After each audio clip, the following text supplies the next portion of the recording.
Bonjour. Dans une précédente vidéo, nous avons vu la constitution d'un système vivant, ses trois parties constitutives, la structure, le champ énergétique, l'organisation. Nous avons vu que la structure, c'est la partie stable du système qui est visible, qui nous permet la fonction conservation, la stabilité de l'identité du système. Nous avons vu que le champ, c'est la partie dynamique du système qui permet l'activité du système et que l'organisation permet l'adaptation du système. Si on veut rester vivant dans un système, dans un monde difficile, il faut s'adapter, mais pour s'adapter, il faut s'organiser. Une structure s'alimente de substances, mais un être humain ne s'alimente pas que de substances, d'aliments, d'eau, d'air, s'alimente aussi d'énergie et d'informations. Les énergies pour alimenter le champ, l'organisation, l'information, les informations pour alimenter l'organisation. Nous allons aborder maintenant le thème de la pathologie. Il y a deux types de pathologies, les pathologies de la quantité d'énergie et les pathologies de la qualité de l'énergie. Aujourd'hui, nous considérons le thème de la quantité d'énergie. Comment déterminer dans un système vivant si l'énergie qui l'anime est en quantité suffisante ou insuffisante? C'est assez simple, comme toujours, avec l'énergie, il suffit de regarder, de prêter un peu attention. Dans un système vivant, il y a deux types de pathologies. Il y a les pathologies de la structure et les pathologies de l'énergie. En gros, très en gros, on pourrait dire que les pathologies de la structure sont les lésions. Une fracture, une tumeur, une malformation, mais aussi un eczéma, une anémie, toutes les pathologies que nous rencontrons tous les jours en médecine moderne peuvent être une pathologie de la structure, affecter la structure. Et des fois, et souvent, la survie de la structure. Si vous avez une hémorragie, c'est une pathologie de la structure, il faut y mettre fin absolument. Et une tumeur, une fracture, il faut absolument corriger ces lésions. Mais très souvent, en médecine, en clientèle de ville, en pratique quotidienne de la médecine, il n'y a pas de pathologie de la structure. Par contre, les gens fonctionnent mal. Il y a même des gens qui vous disent, d'emblée, ils arrivent, ils disent « Docteur, je n'ai pas d'énergie ». En gros, le diagnostic est fait, mais les médecins en général ne comprennent pas. Par contre, ils attirent l'attention sur ce domaine de l'énergie et les pathologies de l'énergie, on pourrait les appeler des pathologies fonctionnelles. La structure est bien, mais le fonctionnement est mauvais. Le fonctionnement physique, le fonctionnement émotionnel, le fonctionnement mental ou le fonctionnement social de la personne est altéré. Donc, on va considérer les pathologies fonctionnelles. Et comment se présente une pathologie fonctionnelle? Eh bien, c'est très simple, ce sont deux anomalies. Une anomalie du champ énergétique et une anomalie de l'organisation. L'anomalie de l'organisation, ça s'appelle une désorganisation. Et tous les patients arrivent au cabinet avec une désorganisation qui peut être, comme toujours, physique, une douleur, un trouble du transit intestinal, des sensations au niveau du cœur, et des douleurs, la migraine. Migraine, c'est une désorganisation physique. La désorganisation peut être émotionnelle, comme l'angoisse, la peur, l'inquiétude, l'agressivité. Elle peut être mentale, la confusion. Il y a des gens, par exemple, qui se sentent perdus. ne trouvent pas la sortie, ils ne comprennent pas, ils sont... Il y a des désorganisations plus ou moins graves, il y a des petites, des moyennes, des grandes. Il y a souvent des désorganisations combinées, physiques et émotionnelles, et mentales et sociales. Sociales parce que, bon, ben, quand on a un gros problème de fonctionnement, on finit par embêter son entourage, ou on finit par se désadapter au travail, ou se désadapter à la maison, et donc ça crée des problèmes qui font boule de neige, et ça s'aggrave. Mais c'est toujours une désorganisation. Et les pathologies de l'énergie, les troubles fonctionnels vont se traduire aussi par une pathologie du champ. Et comme le champ permet l'activité, donc par une diminution de la puissance, de l'activité, du dynamisme du système. Et donc, ça va se traduire à la fin, il n'y a plus d'énergie, par une immobilisation, une impossibilité de changer. La personne veut changer, ça c'est certain, on ne peut pas le discuter. Mais elle ne peut pas. Ce n'est pas qu'elle ne veut pas, c'est qu'elle ne peut pas. Ainsi, impossibilité de changer. Si donc, dans un système vivant, nous observons de la désorganisation et de l'impossibilité de changer, c'est que ce système vivant est en manque d'énergie. Je dis souvent en pénurie d'énergie. On pourrait appeler ça le syndrome de pénurie d'énergie. L'énergie ne se voit pas, mais la pénurie d'énergie se voit très bien. Se voit par une désorganisation et une impossibilité de changer. Cette pénurie d'énergie, vous pouvez l'observer chez votre patient, dans votre famille, dans la ville. Dans la ville, des fois, il y a une désorganisation, on veut réorganiser, le système n'a pas d'énergie, donc il reste dans sa désorganisation.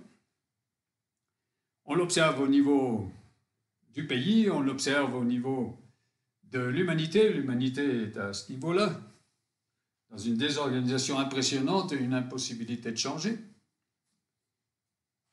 Voilà, donc là, quand on a observé ça, on a le diagnostic. Le système est en pénurie d'énergie. Et donc, on a automatiquement le traitement. On sait ce qu'il faut faire. Il faut apporter au système les énergies qui lui manquent et les informations qui lui manquent. Si on apporte les énergies, eh bien, on va automatiquement observer des changements. Et si on apporte des changements, on va dire enfin le système change. Et si on apporte des informations, le système retrouve le nord.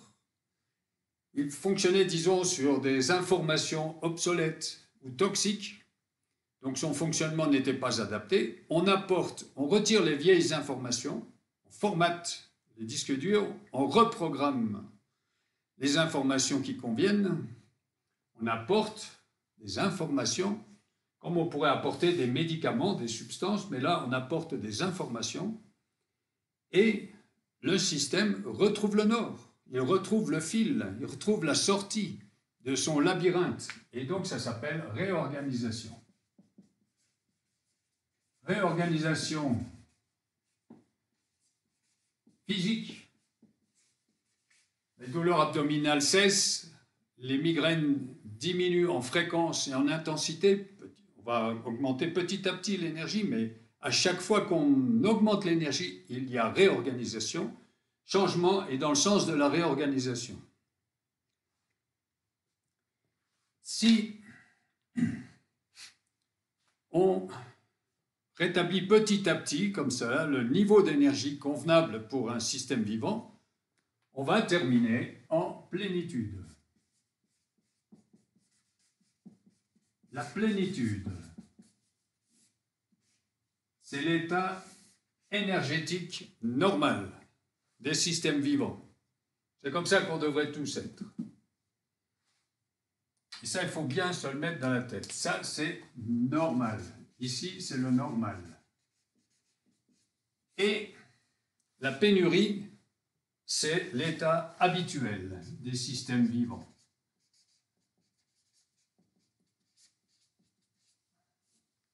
C'est peut-être triste, mais c'est comme ça.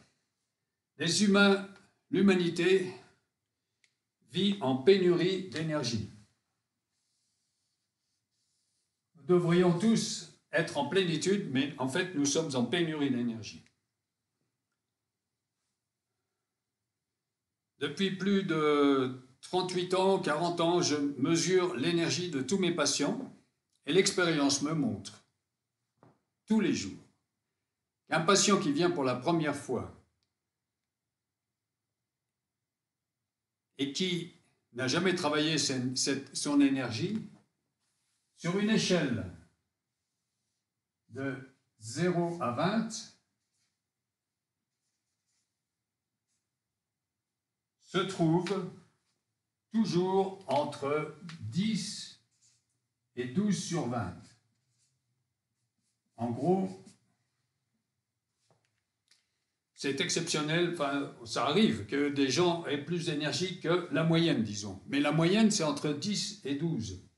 C'est-à-dire que les êtres humains vivent entre 50% de leur énergie et 60%. Ils ne peuvent fonctionner qu'avec au maximum 60% de son énergie, de leur énergie. Ce qui signifie qu'il manque 40%. Plus précisément, si on peut être précis dans ce domaine-là, je considère qu'en moyenne, les humains vivent avec 57% de leur énergie. Ceci explique beaucoup de choses.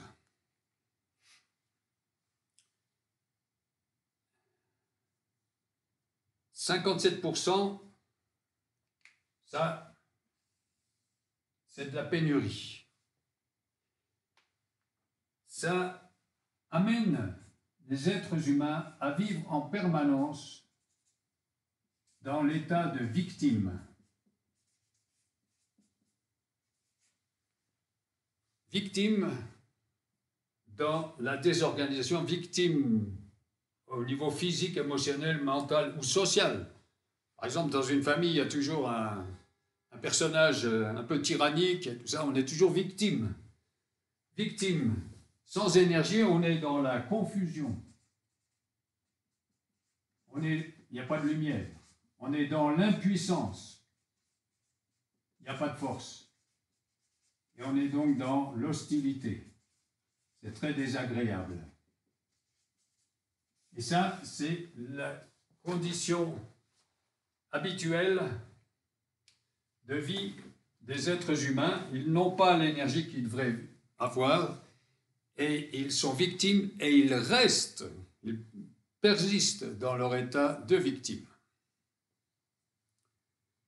Si on a compris cela, on sait qu'il nous reste une chose à faire, et cette chose, ça consiste à monter l'énergie,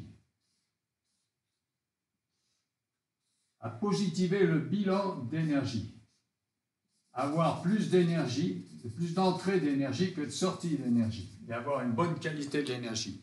Avec l'idée, évidemment, d'arriver à la plénitude, d'arriver à la totalité de son énergie, d'arriver à vivre avec 100% de son énergie.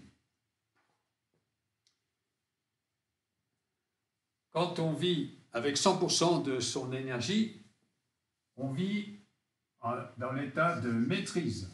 On est maître de sa vie. On vit donc dans la lucidité. Il y a beaucoup de lumière. On vit dans la puissance. S'il y a quelque chose à bouger, on peut le bouger. Et on vit donc dans l'amabilité. C'est-à-dire, on vit dans des conditions de vie aimables. Je recommande à tout le monde de vivre en maîtrise. C'est plus amusant que de vivre comme une victime.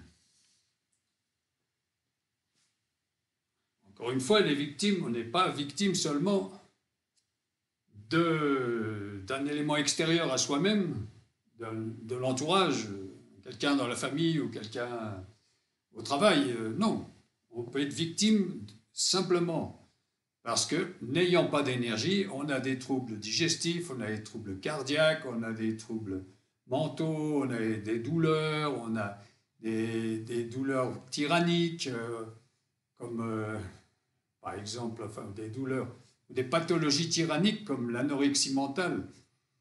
C'est une pathologie typiquement de l'énergie, une inversion de l'énergie. C'est quelque chose qu'il faut regarder. J'en parle comme ça maintenant, mais parmi les exemples de pathologies et de troubles fonctionnels, en voilà un majeur qui génère une tyrannie pour la personne elle-même, mais aussi pour son entourage. D'où l'importance de considérer les pathologies fonctionnelles, c'est-à-dire ce qu'il y a derrière, d'où l'importance de considérer toujours en médecine l'énergie. Dans quel état est notre énergie?